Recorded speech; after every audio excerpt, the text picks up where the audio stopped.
নমস্কার তোমাদের সবাইকে সানা স্মাইল এডুকেশন সেন্টারে স্বাগত জানিয়ে আজকের ক্লাসটি শুরু করছি। আজকে তোমাদের সঙ্গে আলোচনা করব তোমরা যারা নবম শ্রেণীর তৃতীয় পর্যায়ক্রমিক মূল্যায়ন পরীক্ষা দেবে তোমাদের জন্য রায় ও মার্টিন প্রশ্ন বিচিত্র থেকে আজকে সমাধান করব নবম শ্রেণীর ভূগোল বিষয়ে মডেল নম্বর 14, অর্থাৎ 14 নম্বর স্কুলের যে সমস্ত ছোট ও বড় প্রশ্নগুলি আছে তার সমস্ত প্রশ্নের উত্তরের সমাধান করে দেখাবো। চলো দেরি না করে মূল বিষয়ে যাওয়া যাক। প্রথমে দেখো বিভাগ কয় কি আছে।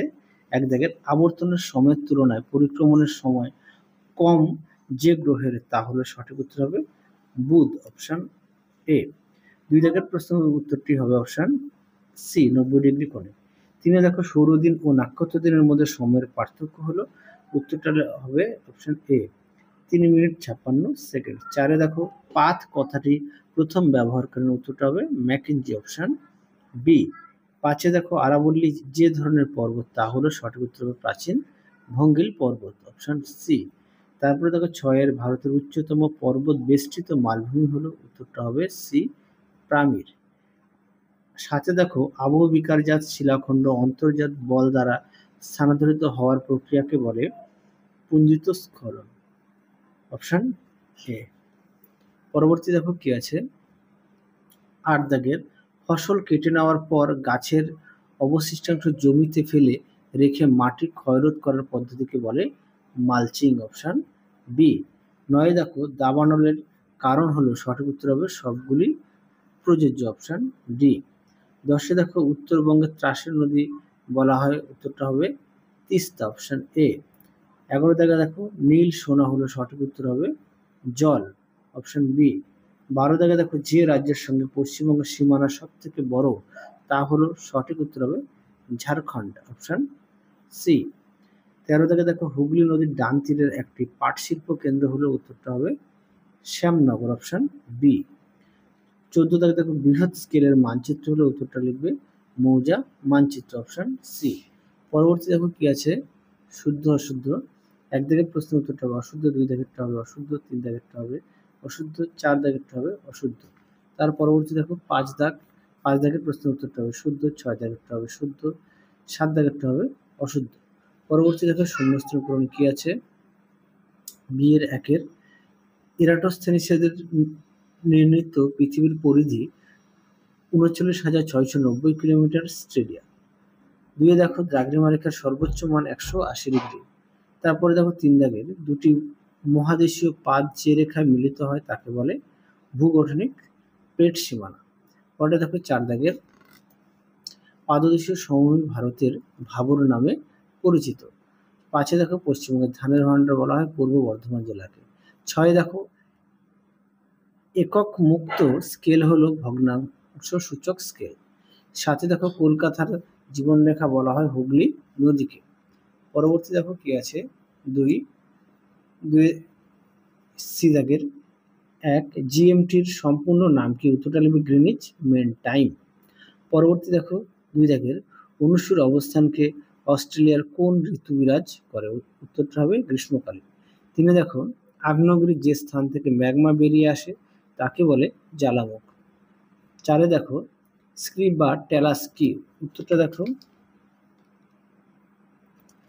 কি বলছে, পাহাড়ের ঢালে পাথরের টুকরো, নুড়ি, বালি ইত্যাদি জমা হয়ে যে ভূমিরূপ তৈরি হয় তাকে স্ক্রি বলে। পরবর্তী দেখো কি আছে 5 একটি আধা প্রাকৃতিক দুর্যোগের উদাহরণ দাও, উত্তরটা হবে ভূমিধস। 6 দেখো এনটিপিসির অন্তর্ভুক্ত পশ্চিমবঙ্গের একটি তাপবিদ্যুৎ কেন্দ্র নাম কি, উত্তরটা লিখবে ফারাক্কা তাপবিদ্যুৎ কেন্দ্র। পরবর্তী দেখো 7 দাগের ভূবৈচিত্র্যসূচক মানচিত্র অনিত্যবহ নদী কি রং দিয়ে দেখানো হয়, উত্তরটা লিখবে কালো রং। পরবর্তী দেখো প্রকাশনা শিল্প কি ধরনের শিল্প, উত্তরটা লিখবে সহায়ক শিল্প। পরবর্তী দেখো বাম স্তম্ভের সঙ্গে ডান স্তম্ভ মেলাও। 1 দাগের উত্তরটা হবে সি, 2 হবে ডি, 3 হবে এ, 4 হবে বি। পরবর্তী দেখো বিভাগ গয়ের কি আছে। 1 দাগের প্রশ্নটা কি আছে, চেন্নাইয়ে এত প্রতিবদ্ধ স্থানে অক্ষাংশ ও দ্রাঘিমা রেখার নির্ণয় করো। আচ্ছা, 1 দাগের প্রশ্নের উত্তরটি তোমরা ভিডিও শেষে দেখবা, পেয়ে যাবে, লিখে দেওয়া আছে। পরেরটা দেখো অথবা দিয়ে প্রশ্নের উত্তরটা হবে 43 ডিগ্রি কোণে। পরেরটা দেখো 2 কি আছে ফালি চাষ কি, উত্তরটি দেখো। দেখো প্রশ্নের উত্তরটি তোমরা এখান থেকে এই পর্যন্ত লিখবে, দেখে নাও। পরবর্তী দেখো, কিশারি পাত সীমান্ত বরাবর সৃষ্ট দুটি ভূমিরূপের নাম লেখো। উত্তরটা লিখবে মধ্য মহাসাগরীয় শৈলশিরা আর রিফট উপত্যকা। পরবর্তী দেখো 3 জিওট কি? দেখো প্রশ্নের উত্তর। তোমাদের আগের ভিডিওতে সাজেশন দেওয়া আছে, তোমরা যারা এখনো দেখোনি আমাদের প্লেলিস্টে গিয়ে সাজেশন পেয়ে যাবে, দেখে নাও। জিওট কি দেখো, সুন্দর করে দেওয়া আছে।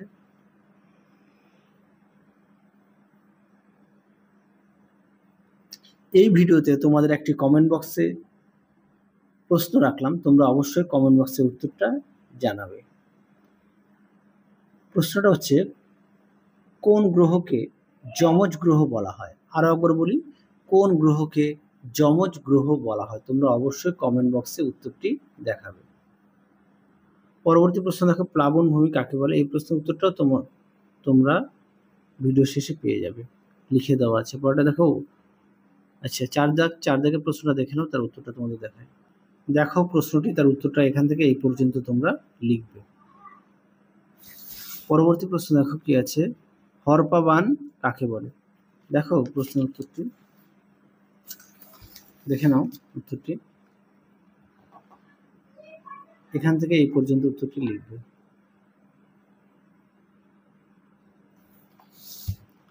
পরবর্তী দেখো কি আছে, 5 দাগে দুর্গাপুরকে ভারতের রুল বলা হয় কেন? এই প্রশ্নটি আগের থেকে দেখানো আছে, তাও তোমাদের একবার দেখিয়ে দিই। তোমাদের কমেন্ট বক্সে একটি প্রশ্ন রেখেছিলাম, কাকে যমজ গ্রহ বলা হয়? তোমরা অবশ্যই উত্তরটি দেবে কমেন্ট বক্সে। দেখো দুর্গাপুরকে ভারতের রুল বলা হয় কেন? পরবর্তী প্রশ্ন দেখো কি আছে, উদাহরণ সহ খাদ্য প্রক্রিয়াকরণ শিল্প কাকে বলে? দেখো প্রশ্নের উত্তর। দেখো প্রশ্নের উত্তরটি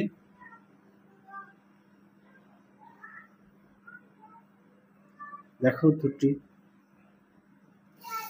পরবর্তী প্রশ্ন দেখো কি আছে, 6 দাগের প্রশ্নের উত্তরটা দেখো দেওয়া আছে। আচ্ছা, তারপরে দেখো মানচিত্র স্কেলের গুরুত্ব কি? দেখো প্রশ্নের উত্তর। মানচিত্র স্কেলের গুরুত্ব, দেখো মানচিত্র স্কেলের গুরুত্ব, উত্তরটা দেখো। এখানে মোটামুটি 5টা দেওয়া আছে, তোমরা অবশ্যই পড়ে নিয়ে লিখবে। পরবর্তী দেখো বিভাগ ঘয়ের কি আছে, 4-1 নিরক্ষরেখা ও মূলমধ্যরেখার পার্থক্য। দেখো উত্তর। দেখো নিরক্ষরেখা ও মূলমধ্যরেখার পার্থক্য, অবশ্যই বিষয়গুলো উল্লেখ করবে।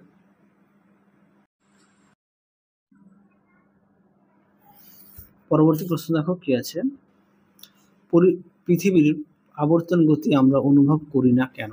উত্তরটি দেখো, দেখে নাও প্রশ্নটি। উত্তরটি এখান থেকে এই পর্যন্ত তোমরা লিখবে,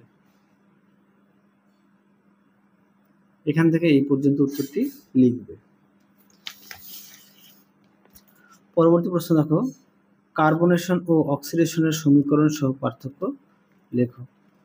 দেখো প্রশ্নের উত্তর।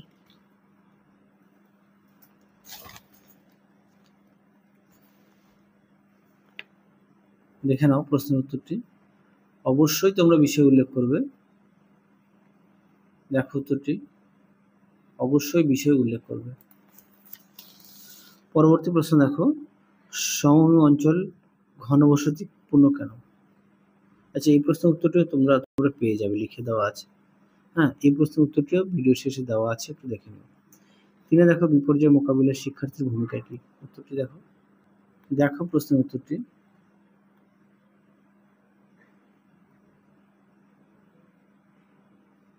অবশ্যই তোমরা পয়েন্টগুলো লিখবে।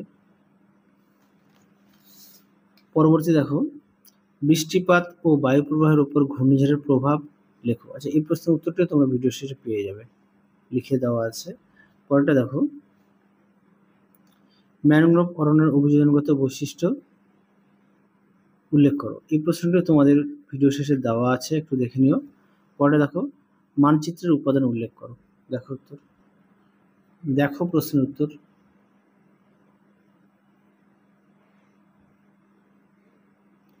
এই পর্যন্ত তোমরা উত্তরটা লিখবে। পরবর্তী প্রশ্ন দেখো, বিভাগ উময়ের 1 দাগের পৃথিবীর অভিজ্ঞতা গোলাকৃতি প্রমাণ দাও। দেখো উত্তরটি, দেখো প্রশ্নটির উত্তরটি এখান থেকে লিখবে। দেখে নাও, তোমরা অবশ্যই পাঠ্য বই খুঁটিয়ে পড়বে, সমস্ত বিষয়ে পাঠ্য বই অবশ্যই গুরুত্ব দেবে। আর তোমাদের আগের ভিডিওতে সমস্ত বিষয়ের সাজেশন দেওয়া আছে, তোমরা যারা এখনো দেখোনি আমাদের প্লে লিস্টে গেলে পেয়ে যাবে। পরবর্তী প্রশ্ন দেখো। আচ্ছা, এখানে একটি প্রশ্ন, একটা অঙ্ক দেওয়া আছে, এটাও তোমরা ভিডিও শেষে পেয়ে যাবে, দেওয়া আছে, দেখে নিও। পরেরটা দেখো, চিত্র ও উদাহরণ সহ স্তূপ, পর্বত ও লাভা মালভূমির উৎপত্তি ব্যাখ্যা করো। দেখো প্রশ্ন উত্তরটি।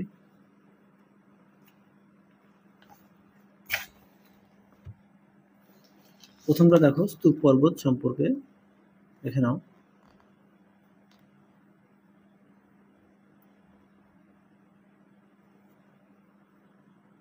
দেখে নাও, লাভা মালভূমি সম্পর্কে দেওয়া আছে,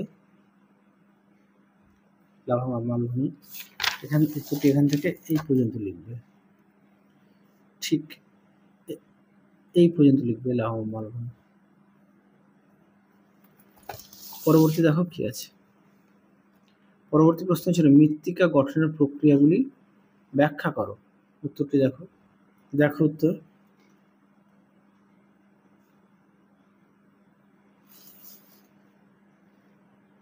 এই পর্যন্ত উত্তরটা লিখবে। পরবর্তী দেখো কি আছে। বিয়ের একের পশ্চিমবঙ্গের জলবায়ুতে মৌসুমী বায়ুর প্রভাব উদাহরণ সহ লেখো। এই প্রশ্নটি তোমাদের অনেক মডেল সেটে দেওয়া আছে, উত্তরটা দেখিয়েছি, তাও দেখাই। দেখো উত্তরটি, এখান থেকে লিখবে। এই পর্যন্ত না, সরি, আরো একটু আছে, দেখে নাও উত্তরটি। অবশ্যই তোমরা পয়েন্ট দিয়ে লিখবে।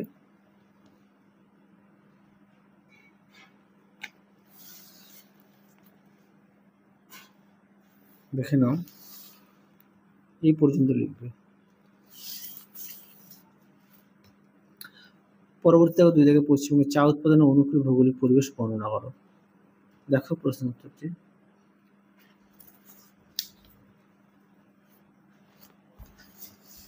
দেখো উত্তরটি, এখান থেকে লিখবে। দেখে নাও,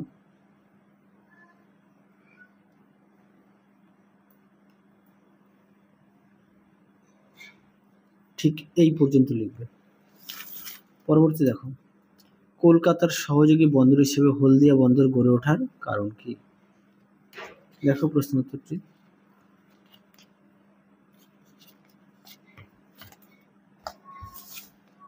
দেখো উত্তরটি, অবশ্যই তোমরা পয়েন্ট দিয়ে লিখবে।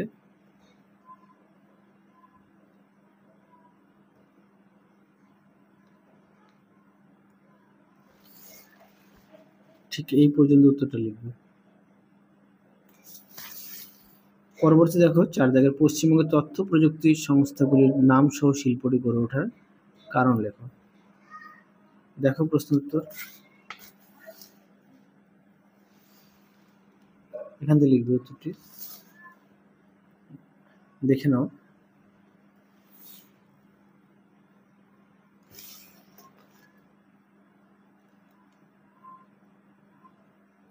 ঠিক এই পর্যন্ত লিখবে।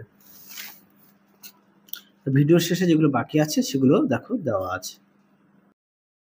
দেখে নাও সমাধানটি বিভাগ গয়ের 1 দাগের উত্তরটি দেখে নাও। তোমরা অবশ্যই খাতায় লিখে নেবে।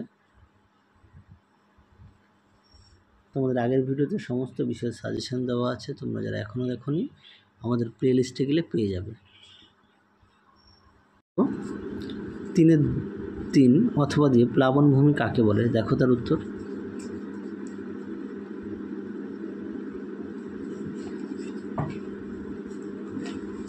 তোমরা অবশ্যই প্রতিটা বিষয়ে পাঠ্য বই খুঁটিয়ে পড়বে, পাঠ্য বইয়ের দিকে অবশ্যই গুরুত্ব দেবে। পরবর্তী দেখো, বিভাগ ঘয়ের 4-2 অথবার প্রশ্ন, সমভূমি অঞ্চল ঘন বসতিপূর্ণ কেন। দেখো প্রশ্ন উত্তর, সুন্দর করে দেখো পয়েন্ট দিয়ে দেওয়া আছে। উর্বর মাটি ও কৃষিকাজ। 2 আছে জল সরবরাহ। তারপরে দেখো 3 পয়েন্ট আছে পরিবহন ও যোগাযোগ ব্যবস্থা। 4 আছে কর্মসংস্থানের সুযোগ। 5 আছে নাতিশীতোষ্ণ আবহাওয়া। দেখে নাও, তোমরা অবশ্যই খাতা লিখে নিয়ে পড়বে। পরবর্তী দেখো বিভাগ ঘয়ে 4-এর 3 দাগ অথবা প্রশ্ন, বৃষ্টিপাত ও বায়ু প্রবাহের ওপর ঘূর্ণিঝড়ের প্রভাব লেখো। খুব গুরুত্বপূর্ণ প্রশ্ন। দেখো উত্তর সুন্দর করে দেখো পয়েন্ট দিয়ে দেওয়া আছে, তোমরা অবশ্যই পয়েন্ট দিয়ে লিখবে।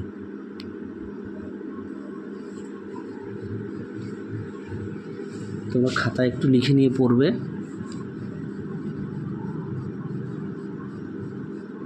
পরবর্তী দেখো প্রশ্নটা ছিল বিভাগ ঘয়ের 4 দাগ ম্যানগ্রোভ অরণ্যের অভিযোগগত বৈশিষ্ট্য উল্লেখ করো। দেখে নিও, পয়েন্ট দিয়ে দেওয়া আছে, তোমরা অবশ্যই পয়েন্ট দিয়ে লিখবে।